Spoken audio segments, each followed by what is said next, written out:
On nous a vendu un mensonge. Le patron qui hurle, le PDG qui balance des chaises, on a fini par appeler ça du génie. Steve Jobs qui vire des employés dans l'ascenseur. Elon Musk qui bulldoze tout sur son passage. Jeff Bezos qui bâtit un empire sur la pression constante. On regarde leur succès et on se dit, voilà, c'est ça le prix de la grandeur. L'arrogance. La domination. L'absence totale d'humilité. Mais voici la vérité qu'on ne vous dit jamais, leur succès est arrivé malgré leur comportement, pas à cause de lui. Le vrai coup? L'épuisement. Le turnover. Des équipes qui suivent par peur, jamais par passion. Aujourd'hui, on démonte le mythe du dirigeant toxique pour reconstruire le seul leadership qui dure. Celui du leader pilier. C'est le paradoxe qui hante les nuits des CEO. Les plus grands patrons de l'histoire étaient, soyons honnêtes, invivables.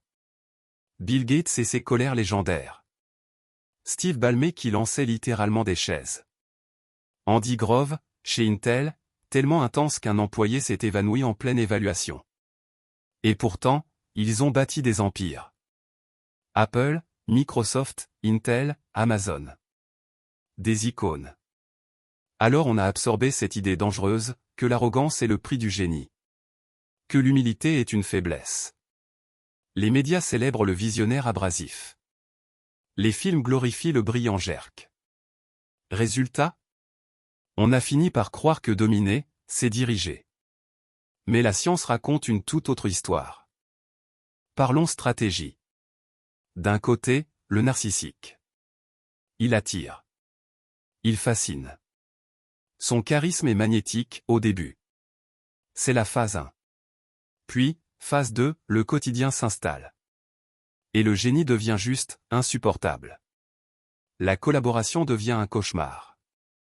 Phase 3, la répulsion. Les équipes ne suivent plus par admiration, mais par obligation.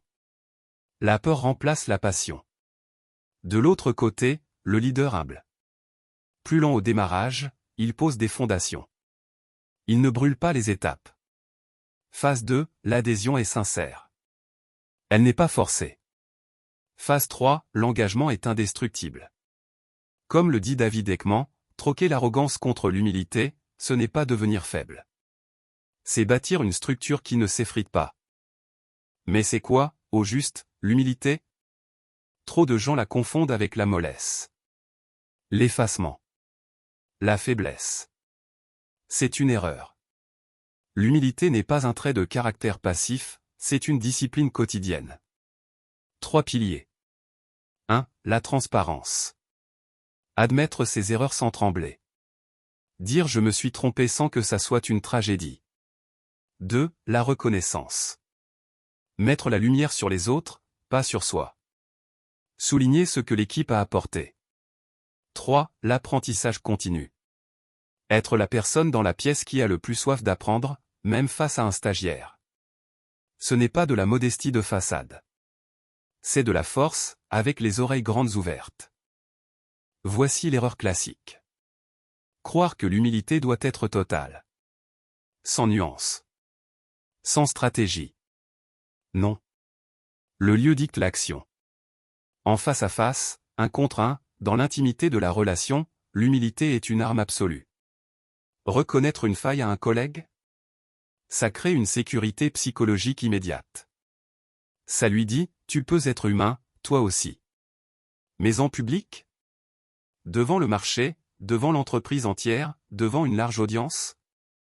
Une vulnérabilité mal dosée peut être lue comme de l'incompétence. Le contexte change tout. La clé n'est pas d'être soit humble, soit fort. La clé est de savoir quand s'ouvrir et quand se tenir droit. L'humilité n'est pas une confession publique. Prenons un exemple concret. Une équipe présente un projet aux États-Unis. Un projet prometteur. Mais par excès d'humilité, par souci de retenue, ils choisissent un ton très conservateur. Presque effacé. Résultat? Le public a décodé cette prudence comme un manque de confiance. L'humilité a été perçue comme de l'incompétence. Ce qui devait inspirer la confiance a semé le doute. La leçon est brutale, un leader ne parle jamais en son nom seul. Il porte une équipe, une vision, une organisation. Il doit susciter l'enthousiasme. Mobiliser. L'humilité ne doit jamais devenir une excuse pour éteindre la flamme au moment où il faut la porter. Il y a un autre piège. Le syndrome de la sous-estimation. L'humilité peut vous pousser à croire que parler de vos succès, c'est de l'arrogance. Que se mettre en avant, c'est se faire mal voir. Faux. Le vrai danger, c'est que votre retenue soit perçue comme un manque d'envergure. Un leader qui doute trop de lui, c'est un leader que l'on suit avec hésitation. On ne gravit pas une montagne avec quelqu'un qui n'est pas sûr du chemin. La règle d'or ? Ne craignez jamais de nommer vos réussites.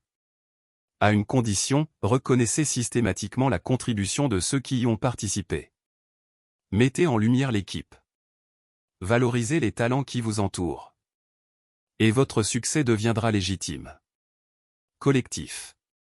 Indéniable. Alors, quel modèle voulez-vous suivre ? Oubliez le rouleau compresseur. Celui qui écrase, qui force, qui s'impose par la terreur. Devenez le pilier. Un pilier ne fait pas de bruit. Il ne lance pas de chaises. Il ne hurle pas dans les couloirs. Mais il porte. Il soutient. Il tient l'édifice debout, même dans la tempête. Le dirigeant pilier a compris une chose essentielle, l'humilité n'est pas l'effacement de soi. C'est une force qui n'a plus besoin de se prouver. C'est la confiance qui n'écrase pas, mais qui élève. Le rouleau compresseur obtient des résultats. Le pilier construit une dynastie. Lequel voulez-vous être ?